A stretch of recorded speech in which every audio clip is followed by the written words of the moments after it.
On est au royaume de Féerie et le village normalement appelé Noyac vient d'être envahi par les fées.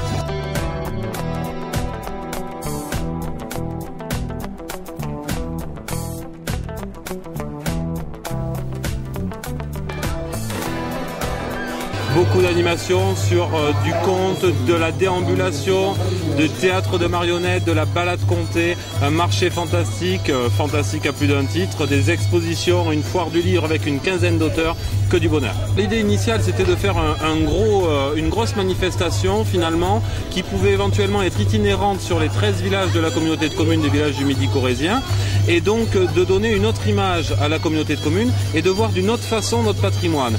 Et on a dit quelle autre façon de le voir à travers une grille qu'on n'emploie jamais et qui sont nos légendes, notre patrimoine culturel, la légende d'éveillé. Et la légende d'éveillé, ça reste du domaine du fantastique et de l'imaginaire et c'est formidable puisqu'on a une mouvance littéraire qui s'est développée, cinématographique, artistique autour de ça qui permet de créer une manifestation comme celle-là. 110 bénévoles présents, enfin sur le week-end, et donc des chefs de poste qui s'occupent des différentes manifestations. Une équipe qui est en train de préparer le repas de ce soir et des équipes de bénévoles à chaque poste, foire du livre, snacks, crêpes, etc.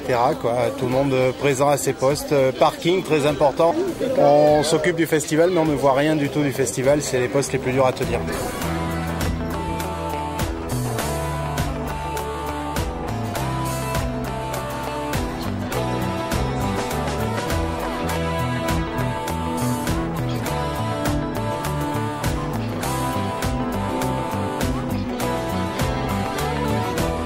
C'est très agréable, on se retrouve entre nous, puis surtout on retrouve les lecteurs, les gens qui sont là, et les passionnés, puis les gens qui viennent, qui découvrent.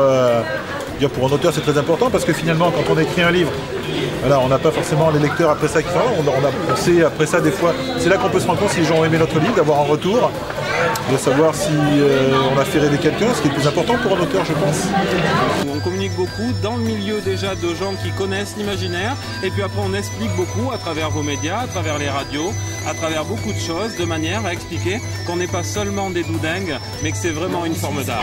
Par l'image, par l'imaginaire, par le fantastique, on sort un petit peu du domaine du réel pour 1 heure, pour 2 heures ou pour 2 jours mais c'est toujours un bonheur de 9 à 99 ans. Et les habitants de Noyac, s'engouffrant finalement dans ce projet de festival, ont ressorti les pépettes, les ont redécorées aux couleurs du festival et donc ce sont vraiment de vrais faits qui ont envahi Noyac grâce à eux principalement. Le festival appartient d'abord aux bénévoles, pas aux organisateurs.